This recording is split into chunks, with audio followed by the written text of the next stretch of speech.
Hello and welcome to this video introduction to PA systems and their operation. In case you didn't already know, the abbreviation PA is short for public address, referring to the fact that the PA system is the means by which the gathered public can be audibly addressed. To begin with then, let's start by looking at what makes up a very basic, simple PA system. Such a system would consist of three components. The first component is generally referred to as the source.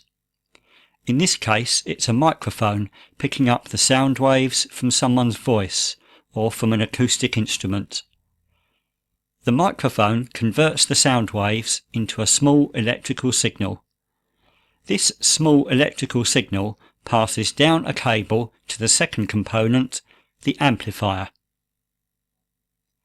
The amplifier does exactly what its name suggests. To amplify means to enlarge or expand.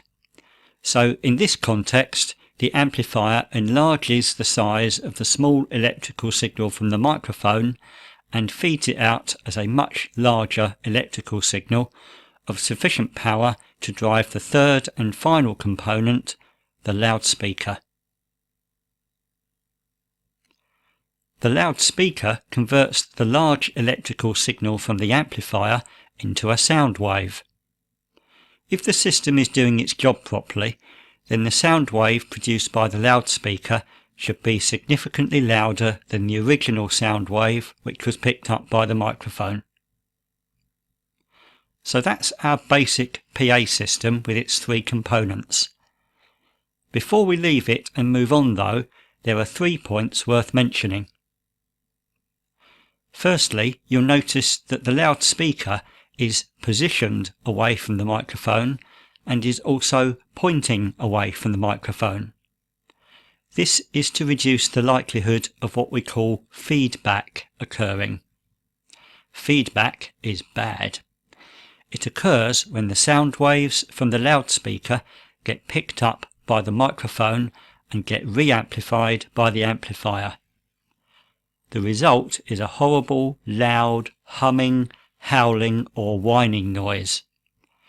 Feedback not only sounds horrible, it can also cause damage to the loudspeaker or to the amplifier or to both.